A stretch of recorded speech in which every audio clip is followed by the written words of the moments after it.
ನೋಡಿ, ನಮ್ಮ ಸಮಾಜದಲ್ಲಿ ಜನ ಒಂದು ಮಾತು ಹೇಳ್ತಾ ಇರ್ತಾರೆ. ದುಡ್ಡಿರೋರು, ಅಧಿಕಾರದಲ್ಲಿರೋರು, ಪ್ರಭಾವಿಗಳು ಏನು ಮಾಡಿದ್ರು ಸರಿ, ಅದನ್ನು ನಾವು ಪ್ರಶ್ನೆ ಮಾಡಂಗಿಲ್ಲ. ಪ್ರಶ್ನೆ ಮಾಡಿಬಿಟ್ರೆ ನಮ್ಮ ಮೇಲೆ ಹಲ್ಲೆ ಆಗುತ್ತೆ, ನಮ್ಮ ಮೇಲೆ ಕೇಸ್ ಆಗುತ್ತೆ, FIR ಆಗುತ್ತೆ ಅಂತ ಮಾತಾಡ್ಕೊಳ್ತಾರಲ್ಲ. ಅದಕ್ಕೆ ಪಕ್ಕಾ ಎಕ್ಸಾಂಪಲ್ ಅನ್ನೋ ರೀತಿಯಾಗಿದೆ ಈ ಹಾಸನದ ಸ್ಟೋರಿ. ಗ್ರಾಮ ಪಂಚಾಯಿತಿಯಲ್ಲಿ ನಡೆದ ಅಕ್ರಮವನ್ನು ಪ್ರಶ್ನೆ ಮಾಡೋದಕ್ಕೆ ಆತನ ಮೇಲೆ ಹಲ್ಲೆ ಆಗುತ್ತೆ, ಕಂಪ್ಲೇಂಟ್ ಆಗುತ್ತೆ, FIR ಆಗುತ್ತೆ. ಇದಾಗಿರೋದು ಎಲ್ಲಿ ಗೊತ್ತಾ? ಹಾಸನದ ಅರಕಲಗೂಡು ತಾಲೂಕಿನ ಕಾಳೇನಹಳ್ಳಿ ಗ್ರಾಮದಲ್ಲಿ ಅಕ್ರಮ ಪ್ರಶ್ನೆ ಮಾಡಿದ್ದಕ್ಕೆ ರೈತನ ಮೇಲೆ ಗ್ರಾಮ ಪಂಚಾಯತಿ ಸದಸ್ಯರು ಹಲ್ಲೆ ಮಾಡ್ತಾರೆ. ಏನೋ ಹಣಕಾಸಿನಲ್ಲಿ ನಡೆದಿದೆ ಅವ್ಯವಹಾರ ಅಂತ ಹೇಳ್ಬಿಟ್ಟು ಹಸು ಮಾರಿದ ಹಣ ಕಟ್ಟಿ RTO ದಾಖಲೆಗೆ ಪಡೆದು ಸುದ್ದಿಯಾಗಿದ್ರು. ಕಾಳೇನಹಳ್ಳಿ ಗ್ರಾಮ ಪಂಚಾಯತಿಯಲ್ಲಿ ಅವ್ಯವಹಾರ ಅಂತ ಕಂಪ್ಲೇಂಟ್ ಕೂಡ ಆಗಿರುತ್ತೆ. ರೈತರೊಬ್ಬರು ಲೋಕಾಯುಕ್ತಕ್ಕೆ ಕಂಪ್ಲೇಂಟ್ ಕೊಡ್ತಾರೆ ಅವ್ಯವಹಾರ ಆಗಿದೆ ಅಂತ. ಲೋಕಾಯುಕ್ತರು ಪಂಚಾಯತಿಗೆ ಭೇಟಿ ಕೊಟ್ಟು ದಾಖಲೆಗಳನ್ನು ಪರಿಶೀಲನೆಯನ್ನು ಕೂಡ ಮಾಡೋದಕ್ಕೆ ಮುಂದಾಗ್ತಾರೆ. ಆ ಟೈಮ್ನಲ್ಲಿ ಕಂಪ್ಲೇಂಟ್ ಕೊಟ್ಟಿದ್ದು ಈತನೇ ಅನ್ನೋದು ಗೊತ್ತಾದ ತಕ್ಷಣ ಅಲ್ಲಿನ ಗ್ರಾಮ ಪಂಚಾಯತಿ ಸದಸ್ಯರು ಥಳಿಸಿರೋದು, ಹಲ್ಲೆ ಮಾಡಿರೋದು. ಇದಕ್ಕೆ ಸಂಬಂಧಪಟ್ಟಂಥ CCTV ವಿಜುವಲ್ಸ್ ಗಮನಿಸ್ತಾ ಇದ್ದೀರಿ. ಹಲ್ಲೆಗೊಳಗಾಗ್ತಾ ಇರೋರು, ಕಂಪ್ಲೇಂಟ್ ಕೊಟ್ಟಿರೋರು, ಹಲ್ಲೆ ಮಾಡ್ತಿರೋರು ಗ್ರಾಮ ಪಂಚಾಯತಿ ಸದಸ್ಯರಂತೆ. ಈ ಆರೋಪ ಕೇಳಿ ಬರ್ತಾ ಇದೆ ಈಗ.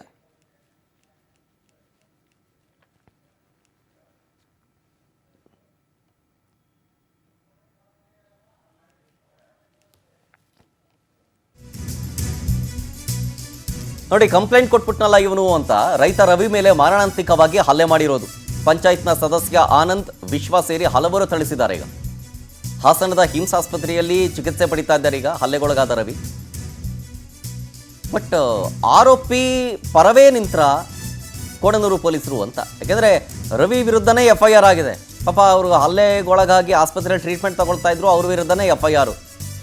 ಕೋಡನೂರು ಪೊಲೀಸ್ ಠಾಣಾ ವ್ಯಾಪ್ತಿಯಲ್ಲಿ ಈ ಕೇಸ್ ದಾಖಲಾಗಿದೆ.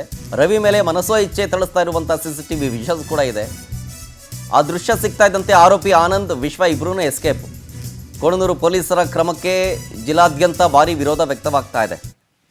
ಯಾಕೆಂದರೆ ಈಗ ನೋಡೋರು ಕಣ್ಣಿಗೆ ಒಂಥರ, ಅಂದರೆ ಫಾರ್ ಎಕ್ಸಾಂಪಲ್ ನಾನು ಯಾವಾಗಲೂ ಹೇಳ್ತಾ ಇರ್ತೀನಿ, ನೋಡೋದು ಒಂದಿದ್ರೆ ಆಗಿರೋದು ಇನ್ನೊಂದಾಗಿರುತ್ತೆ ಅಂತ. ಪೊಲೀಸರು ಏನಾಗಿದೆ ಆ್ಯಕ್ಚುಲ್ ಆಗಿ ಅಂತ ಫಸ್ಟು ತಿಳ್ಕೊಂಡು ತಪ್ಪಿತಸ್ಥರ ಮೇಲೆ ಒಂದು ಸೂಕ್ತ ಆ್ಯಕ್ಷನ್ ತಗೊಳ್ಬೇಕು. ಯಾರೋ ಬಂದು ಏನೋ ಮಾಡಿದ್ರು ಅಂಥೇಳಿ ತಕ್ಷಣ ಅವ್ರನ್ನ ಅರೆಸ್ಟ್ ಮಾಡೋದು ಅಥವಾ FIR ದಾಖಲು ಮಾಡೋದಕ್ಕಿಂತ ಫಸ್ಟ್ ಕೂಲಂಕುಷವಾಗಿ ಪರಿಶೀಲಿಸಿ ಅದಾದ ಮೇಲೆ ಏನಾದರೂ ಕ್ರಮ ತೆಗೆದುಕೊಂಡ್ರೆ ಒಳ್ಳೆಯದಾ ಅಂತ. ಬಟ್ ಇಲ್ಲೇನಾಗಿದೆ ಅನ್ನೋದನ್ನು ಇಂಪಾರ್ಟೆಂಟು. ಕಂಪ್ಲೇಂಟ್ ಕೊಟ್ಟಿದ್ದಾರೆ, ಅಕ್ರಮ ನಡೆದಿದೆ ಅಂತ. ಲೋಕಾಯುಕ್ತರು ಬಂದು ಪರಿಶೀಲನೆ ಮಾಡಿದ್ದಾರೆ. ಈ ವಿಚಾರ ಗೊತ್ತಾಗಿ ಕಂಪ್ಲೇಂಟ್ ಕೊಟ್ಟಿದ್ದು ಇವನೇ ಅಂತ ಗ್ರಾಮ ಪಂಚಾಯತಿ ಸದಸ್ಯರು ಹಲ್ಲೆ ಮಾಡಿದ್ದಾರೆ ರೈತ ರವಿ ಮೇಲೆ.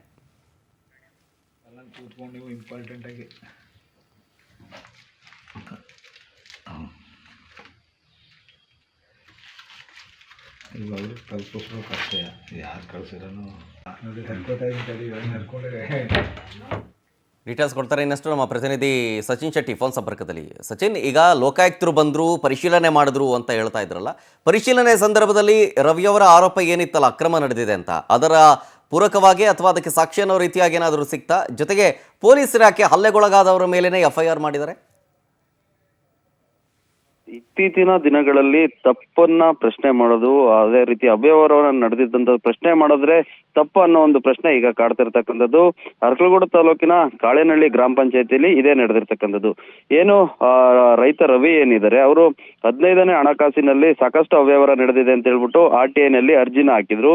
ಆ ಒಂದು ದಾಖಲೆಗಳನ್ನ ಪಡೆಯಲಿಕ್ಕೆ ತನ್ನ ಬಳಿ ಇದ್ದ ಹಸುವನ್ನ ಮಾರಿ ಸುಮಾರು 16,000 ಪುಟದಷ್ಟು ದಾಖಲೆಗಳನ್ನ ಎತ್ತಿನ ಗಾಡಿಯಲ್ಲಿ ಕೊಂಡೊಯ್ದಿದ್ರು. ಇದಾದ ಬಳಿಕ ಅದರಲ್ಲಿ ನಡೆದಂತ ಅವ್ಯವಹಾರವನ್ನ ಪ್ರಶ್ನಿಸಿ ಅವರು ಲೋಕಾಯುಕ್ತಕ್ಕೆ ದೂರನ್ನ ಕೊಟ್ಟಿದ್ರು. ಯಾವಾಗ ಕಳೆದ 2 ದಿನಗಳ ಹಿಂದೆ ಲೋಕಾಯುಕ್ತರು ಕೂಡ ಕಾಳೇನಹಳ್ಳಿ ಗ್ರಾಮ ಪಂಚಾಯತಿಗೆ ಭೇಟಿ ನೀಡಿ ಅಲ್ಲಿ ನಡೆದಂತ ಅವ್ಯವಹಾರಗಳ ಬಗ್ಗೆ ಏನು ಒಂದು ತನಿಖೆನ ಆರಂಭಿಸಿದ್ರು. ತನಿಖೆ ಆರಂಭ ಆದ ಬೆನ್ನಲ್ಲೇ ಅಲ್ಲಿನ ಗ್ರಾಮ ಪಂಚಾಯತ್ ಸದಸ್ಯ ಆನಂದ್ ಏನಿರ್ತಾನೆ, ಆತ ರವಿ ಅವರ ಮೇಲೆ ಹಲ್ಲೆ ಮಾಡಿರ್ತಕ್ಕಂಥದ್ದು. ಪ್ರಮುಖವಾಗಿ ಆತ ನಮ್ಮ ಊರಿಂದು ಯಾಕೆ ನೀನು ಲೆಕ್ಕ ಕೇಳಿದೀಯಾ, ನಮ್ಮ ಗ್ರಾಮ ಪಂಚಾಯತಿಯಲ್ಲಿ ನಾನು ಕೆಲಸ ಮಾಡಿದ್ದೀನಿ, ಆದ್ರೂ ಕೂಡ ನೀನು ನನ್ನ ಮೇಲೂ ಕಂಪ್ಲೇಂಟ್ ಕೊಟ್ಟಿದೆ ಅಂತ ಹೇಳ್ಬಿಟ್ಟು ಎಲ್ಲಿ ತನ್ನ ಅವ್ಯವಹಾರಗಳು ಬಯಲಿಗೆ ಬರುತ್ತೋ ಅನ್ನೋ ಒಂದು ದೃಷ್ಟಿಯಿಂದ ರವಿ ಮೇಲೆ ಹಲ್ಲೆ ಮಾಡಿರ್ತಕ್ಕಂಥದ್ದು. ರವಿ ಅವರು ಈಗಾಗಲೇ ಹಾಸನದ ಹಿಮ್ಸ್ ಆಸ್ಪತ್ರೆಯಲ್ಲಿ ಚಿಕಿತ್ಸೆ ಪಡಿತಿದ್ದಾರೆ.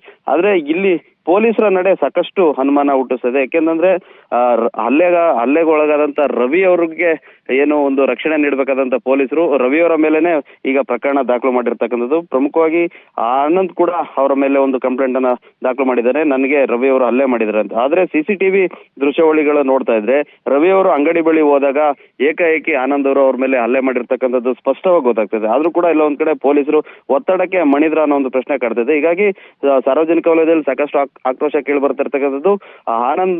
ಆನಂದ್ ಮೇಲೆ ಕಠಿಣ ಕ್ರಮ ಆಗ್ಬೇಕು. ಅದೇ ರೀತಿ ರೈತ ರವಿ ಏನಿದ್ರೆ ಅವರಿಗೆ ಸೂಕ್ತವಾದ ರಕ್ಷಣೆನೂ ಕೂಡ ನೀಡಬೇಕು ಅಂತ ಹೇಳ್ಬಿಟ್ಟು ಕೇಳಿ ಬರ್ತಾ ಇರ್ತಕ್ಕಂಥದ್ದು Sharath. Okay, thank you Sachin ಡೀಟೇಲ್ಸ್ಗಾಗಿ. ನೋಡಿ, ಇವೇ ದಾಖಲೆಗಳನ್ನು ಎತ್ತಿನ ಗಾಡಿ ಮೂಲಕ ತಗೊಂಡೋಗ್ತಾ ಇರೋದು ನನಗೆ ಬಿಡಿ. ಅಂದರೆ ಹಸು ಮಾರಿದ ದುಡ್ಡದು ಪಾಪ ರೈತ ಹಸು ಮಾರಿದ ದುಡ್ಡನ್ನು ತಗೊಂಡು ಬಂದು RTIನಲ್ಲಿ ಕೆಲವೊಂದಿಷ್ಟು ದಾಖಲೆಗಳನ್ನು ಪಡ್ಕೊಂಡು ಎತ್ತಿನ ಗಾಡಿಲಿ ತಗೊಂಡೋಗ್ತಾ ಇರೋ ವಿಜುವಲ್ಸ್ ಅದು. ಅಂದರೆ ಅಕ್ರಮ ನಡೆದಿದೆ ಅಂತ ಪ್ರೂವ್ ಮಾಡೋದಕ್ಕೆ ಅಂಥೇಳಿ ಪಾಪ ಹಸು ಮಾರಿದ ಹಣವನ್ನು ಕಟ್ಟಿಬಿಟ್ಟು RTI ದಾಖಲೆಗಳನ್ನು ತಗೊಂಡು ನೋಡಿ ಚೀಲದಲ್ಲಿ ತುಂಬಿಕೊಂಡು ಎತ್ತಿನ ಗಾಡೀಲಿ ಹೋಗ್ತಾ ಇರೋದು. ಲೋಕಾಯುಕ್ತಕ್ಕೆ ಕಂಪ್ಲೇಂಟ್ ಕೊಟ್ಟಿದ್ದಾರೆ. ಲೋಕಾಯುಕ್ತರು ಬಂದು ಪರಿಶೀಲನೆ ಮಾಡುವಂಥ ಸಂದರ್ಭದಲ್ಲಿ ಕಂಪ್ಲೇಂಟ್ ಕೊಟ್ಟಿದ್ದು ಈತನೇ ಅಂತ ಗೊತ್ತಾದ ಮೇಲೆ ರವಿ ಮೇಲೆ ಹಲ್ಲೆ ಮಾಡಿರೋದು.